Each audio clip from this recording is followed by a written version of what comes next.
Hello, BookTube. I have some new arrivals for you, just a few more books to add to the pile of books that I'm showing you today alone. These are a pile of books that were opened off camera. The opening off camera is still unfortunately happening, but I will get control over it. And I want to show you these things because I never know whether or not some of them might be more interesting to you than they are to me. I want you to know I want you to not just to know what's coming, because you could look at that on Amazon or Goodreads or whatever, but for us to go over it so that you have a sense of it, a little better sense of it if you encounter it or are interested in it. So it's a mixed bag here. We'll just go through them. And the first one is YA. This comes out in April, and I've had 3 encounters with 2021 YA so far in my reading this year, and all 3 of them have been disastrous. So I don't know if this is going to do any better. But we've got a pub sheet here, so we can just go through it and see whether or not it interests you. This is by Kat Cho, and it's called Once Upon a K-Prom. That is the cover. And the storyline goes like this. Elena Sue has always felt overshadowed, whether by her more successful older sisters, her more popular twin brother, or her more outgoing best friend. Everyone except Elena seems to know exactly who they are and what they want. But she is certain about one thing. She has no interest in going to prom. While the rest of the school is giddy over corsages and dresses, Elena would rather spend her time working to save the local community center, the one place that's always made her feel like she belonged. So when international K-pop superstar Robbie Choi shows up at her house to ask her to prom, Elena is more confused than ever, because the one person who always accepted Elena as she is, her childhood best friend, Robbie Choi. And the one thing she maybe possibly secretly wants more than anything, for the two of them to keep the promise they made to each other as kids, to go to prom together. But that was 7 years ago, and with this new K-pop persona, pink hair and stylish clothes, Robbie is nothing like the sweet, goofy boy she remembers. The boy she shared all her secrets with, the boy she used to love. Besides, prom with a guy who comes with hordes of screaming fans, online haters, and relentless paparazzi is the last thing Elena wants, even if she can't stop thinking about Robbie's smile.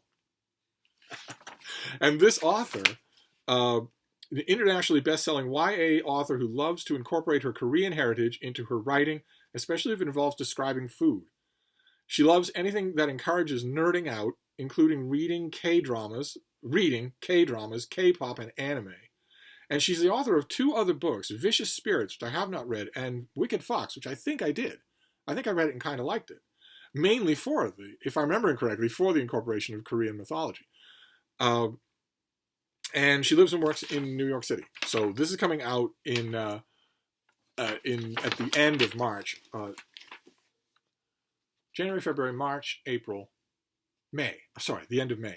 This slip ought to have a date on it. Yes, it does. Right. This is coming out at the end of May. The publishing industry still doesn't have its head screwed on exactly right in this age of Omicron, because the sell sheet for the book says May 17th, and the actual cover of the book says May 22nd. So it's one of those 2 Tuesdays. But if that sounded interesting to you, I have to admit, it sounds really interesting to me. If it sounds interesting to you, it's coming out in May. What happens when the last girl in the world who wants to go to prom is asked to go to prom by the world's biggest K-pop star? That's pretty enjoyable right there. Then this next one comes out also in May. This is from Oxford University Press. It's by Govert Schilling, and it's called The Elephant in the Universe. The 100-year search for dark matter. I don't have a pub sheet on this, so we'll just read the back of the book. When you train your telescope on outer space, you can see luminous galaxies, nebulae, stars, and planets. But if you add that all together, it consists of only 15% of the matter in the universe. Despite decades of research, the nature of the remaining 85% is unknown. We call it dark matter. In this book, the author explores the fascinating history of the search for dark matter. Evidence for its existence comes from a wealth of astronomical observations. Theories and computer simulations of the evolution of the universe are also suggestive. They can be reconciled with astronomical measurements only if dark matter is a dominant component of nature. Physicists have devised huge, sensitive instruments to search for dark matter, which may be unlike anything else in the cosmos, some unknown elementary particle. Yet so far, dark matter has escaped every experiment. Indeed, dark matter is so elusive that some scientists are beginning to suspect there might be something wrong with our theories about gravity or with the current paradigms of cosmology. Schilling interviews both believers and heretics and paints a colorful picture of the history and current status of dark matter research. I don't know, I'm no scientist, but dark matter has cropped up in a lot of pop science books that I've read. And always it's given me the impression that this is an obvious place where an Einstein is needed.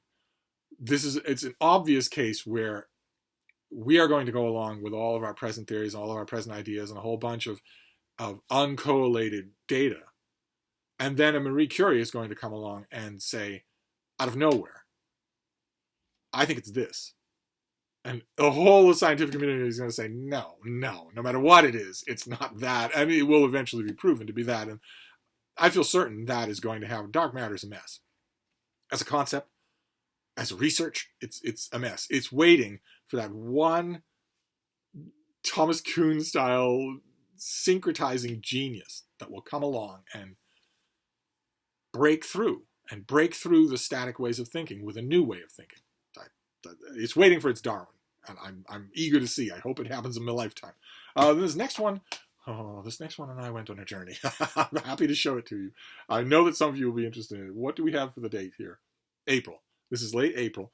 This is by Karen Rivadeneira, and it is it's called Saints of Feather and Fang. Thin thing.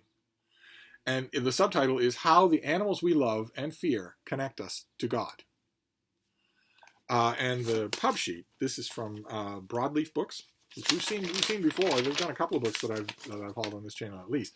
The pub sheet for the book starts off with the question, how can animals help humans connect with God? So you can imagine the sarcastic retort that came to my mind as soon as I read that question. And I read the cell sheet. I'm tempted to read it. I guess I can read you a bit of the cell sheet. I have to say, though, it was the book that did the trick. From sheepdogs to wombats to coyotes to jellyfish, animals serve important biological roles in the world. But those who love animals know there's more. We know our connection to other creatures is more than fur, scale, and feather deep. In this book, writer and lifelong animal lover Karen Rivadeneira, I don't know if I'm pronouncing her last name right, looks at the ways that animals, from the pets who share our homes to the mysterious creatures of the deep, serve as spiritual guides for our hearts, minds, and souls. Christian scripture teems with mammals, birds, and reptiles, and research on animal sensory responses suggests that we not only care for our beloved animals, but that they at times care for us. A therapy pony who visits stroke victims, a rescued pit bull who shows restraint, hedgehogs that scurry down highways made just for them. These stories offer entree into tender, whimsical, and deeply theological reflections on or creaturely delight, instinct, curiosity, adaptation, fear, and awe. In these animals, we discover and connect with the God who beckons, rescues, and shelters us with stretched out wings. And that was the verbiage there was leaving me a little on the cold side. It's true that the book of Genesis tells humans that they are the stewards of all other life on earth. But that kind of thinking, you know as well as I do what it leads to, that all the other animals on earth are here for human use. And that drives me crazy. That has been responsible for 20 Everests piled on top of each other of misery in the world. That just isn't human misery, so it isn't ever counted, but it's still responsible for that, for just a huge amount of misery. And I therefore expected that this book, it's a tiny little thing, I therefore expected that this book was going to be feel-good, saccharine, self-serving Christianity that doesn't even bother to look at whipped elephants or pit ponies or spit dogs or any of that, or weasel farms, anything like that. It doesn't even look in that direction. And instead is the kind of hermetically sealed, feel-good about everything Christianity that I despise and that I maintain Jesus would have despised. But then I read the book. I dipped in just a little, and then I read the whole thing, and oh my, you can just dispense with the pub sheet and read the book instead, because this is terrific. Absolutely terrific. Whether you end up agreeing with the author philosophically or not, she is just a glowing presence on every page. Just a glowing presence. Some of the points that she makes about animals are a little bit on the dippy side, but I have a feeling that's not because she indulges in the kind of saccharine Christianity that I'm referring to. I don't think that's true. Christianity is the hardest thing in the world. And if your Christianity does not feel that way, you're doing it wrong. It's the hardest thing in the world. And I think this author has done plenty of hard work, plenty of hard Christian work. Now, it's not that is not the reason why this book sometimes is dippy. I think it's because sometimes the author herself is dippy. I have a feeling that that's the case. But oh my, I want to read you just a bit, just a couple of bits here, just because I loved it. And I wasn't expecting to, so it surprises me. And this BookTube channel is all about my spiritual journey. So I want to read you just a couple of bits here so you get a sense of what the book is like, because the description and the first glance won't do it. Virtues are full of problems. One, they're not nearly as fun as vices to live, to read, or to write about. Best to get that truth out of the way right now. And two, they're hard to nail down. Different traditions, different church fathers, different Greek philosophers use all kinds of variations on the theme. Perhaps the most common set of virtues are the 7 that combine with the cardinal virtues with the theological virtues: prudence, temperance, justice, courage, faith, hope, and charity, which is love. Which leads to my biggest issue with virtues. The way church traditions, or perhaps churchy pronouncements is the better way to put it, have stripped virtues of their moxie and might. They seem so pure or so prim, don't they? I was nodding right along to that, especially that mention of might. Virtues are mighty. I know the running joke on The Simpsons is that it's his virtues that make Ned Flanders a mat that everyone else walks over. I know that's the running joke, but I believe that joke is done in knowing affection. But I want to read you one bit more, just one bit more, and then I'll stop. We'll go on to the next book. Just before Jesus launches into the parable of the Good Samaritan in Luke 10, we witness a remarkable scene. An expert in law asks Jesus what he must do to inherit eternal life. Luke tells us this question is a test. Noting this man's experience, Jesus tosses the question back at him. What is written in the law? He asks. The expert echoes the words of Deuteronomy. Love the Lord your God with all your heart, with all your soul, and with all your strength, and with all your mind, and love your neighbor as yourself. Allow me to paraphrase what happens next. Jesus gives the expert thumbs up. Do that, and you will live, Jesus says. And presumably Jesus starts to move on, turning to another expert's question, perhaps. But this expert wants to justify himself, to prove his mind can stretch beyond the recitation of the scriptures. So he puts up a finger and asks one more question. Jesus, who is my neighbor? You can almost feel the ground shift under the weight of that question. Certainly everyone falls silent. You've got to believe Jesus smiles. It's such a good question, after all. Teed up perfectly for Jesus, who came to toss everything, neighbor love included, on its head. It's only after this that Jesus spins one of the greatest stories ever told, the parable of the Good Samaritan. And then the author goes on to talk about the parable of the Good Samaritan. But oh my, I mean, ask yourself, especially those of you who, like me, have spent time toiling in the barren fields of most Christian writing. Most of it, oh my God, I have to review one of these books every single day. Most of it is just so awful. It's so navel-gazing. It's so self-justifying. It's so the opposite of what an old friend of mine used to refer to as fieldwork Christianity is supposed to do. Those of you who read books like that, tell me that read anything like that. And the whole book is like that. The whole book is just an animated, spirited discussion with someone who loves her God, but also loves animals and is perfectly willing to talk in the real world. I loved it. Absolutely loved it. And I read the whole thing before I read the author's biography, which ends on a note that made me just smile. The author is an acclaimed author of 17 books for children and adults, including multiple award-winning Helper Hounds series. Her work has appeared in the Washington Post, Christianity Today, Sojourners, Relevant, all the others. And she's a member of Inc., a creative collective, and the Society of Children's Book Writers and Illustrators. She lives in the suburbs of Chicago with her family and their beloved rescue pit bulls. Not pit bull. She's rescued many pit bulls. There's a harrowing moment in here, and she somehow manages to make you smile through it, where she says goodbye to one of those pit bulls. multiple rescued pit bulls means that no cheekiness here intended. She is already doing the Lord's work. But I didn't know that when I read the book. Biggest surprise to me today. I don't think I'll be surprised by anything quite as much as I was by this, so I wanted to recommend it to you. It's called Saints of Feather and Fang, and it comes out in late April. So you can make your library get it. You could pre-order a copy, that sort of thing. Worth your time if you are a Christian. I think worth your kind even if you're not. I'm not. I loved it. But anyway, let's move on. This next one is a finished copy of something that we've seen already. I've got a pub sheet for it. We've seen the advanced copy of this, and now we have the finished copy. This comes out in January 25th. And this is by Brian Zepka, and it's called The Temperature of Me and You. Another YA novel. I'm still tempting fate, because my YA reading has not been good this year. You might remember this is about a boy in a small town. He knows he's gay, but there's precious little opportunity to date anyone. There's precious little to do.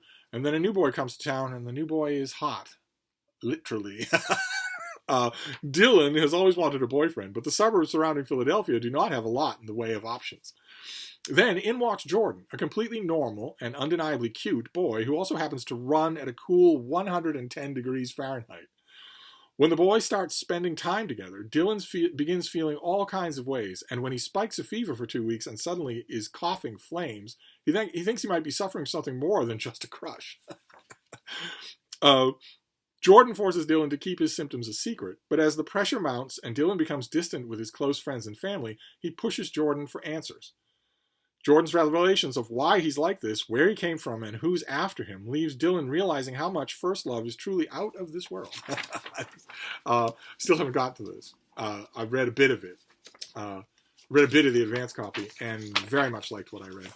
But I still haven't finished, and it's in January, so this is going to be on my list. But if it's on yours, now you know what it looks like. Actually, we can take a peek at the author now, can't we? The advanced copy, you can't look at the author, but oh God, help us. Okay, he is an author and public health advocate, born and raised outside Philadelphia. He works as a program evaluator at a nonprofit organization focused on chronic disease prevention, while also pursuing his doctorate in environmental health at Johns Hopkins. And he wrote a book. In his free time, what free time could you possibly have?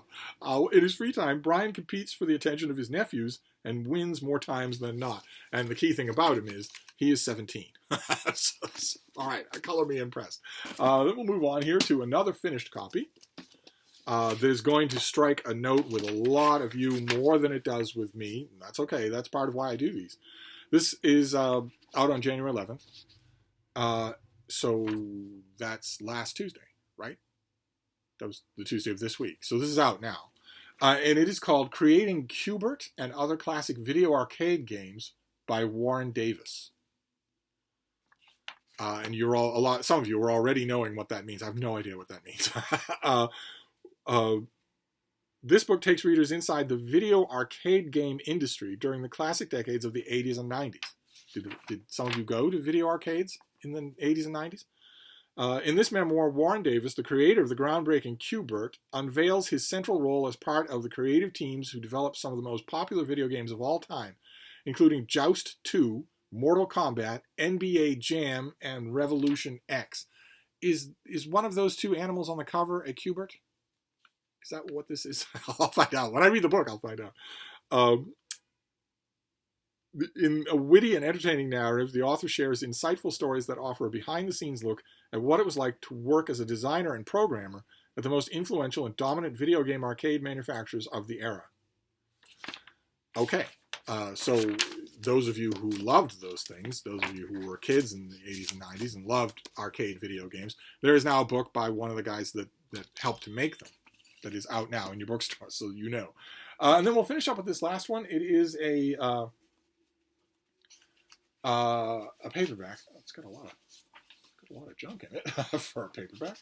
Let's get rid of a lot of this junk here. Sorry for the pause here. It's science fiction, just to tantalize you a bit, by a classic science fiction name. They don't get much bigger.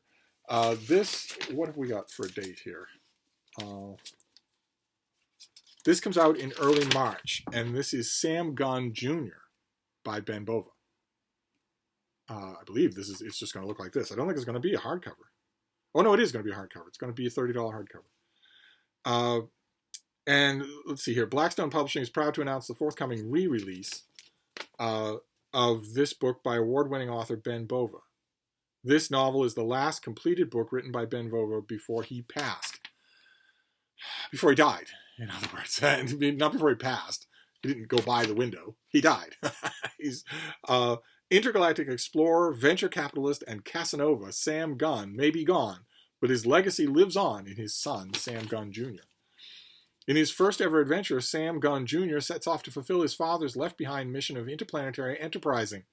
He soon learns that his father's shoes are tough to fill, but he is up to the task. Junior takes a journey through the stars, falling in love with a beautiful woman and leaving his unique mark everywhere he ventures. Soon, however, this trip through the universe takes a dangerous turn when Junior lands on Saturn and learns about a recent scientific discovery that will change everything, possibly forever. So I don't quite know what to make of this. Ben Bova died in 2020. There hasn't been a full-length manuscript of his knocking around all that time, so I don't know what the author is doing here, unless they're engaging in the age-old publishing wheeze of, we found one last book. Wait, we found one last Ben Bova book. If they are, it's no more convincing here than it ever is, but still, I've read the other Sam Gunn books by Ben Bova, and I've never read this one, so those of you who are Ben Bova fans, science fiction fans, maybe you've been following this author. He was very, very prolific. You would have a whole bookcase of books if you did. This maybe will be the last one that has his name on it. And it comes out, what did we say? In early March. So there you go. Those are some new arrivals to tempt your taste buds. We have Sam Gunn Jr. by the legendary Ben Bova. We have Creating Cubert, a book about video arcade games by one of their architects. We have The Temperature of Me and You, about two boys meeting cute and heating up the sheets, so to speak.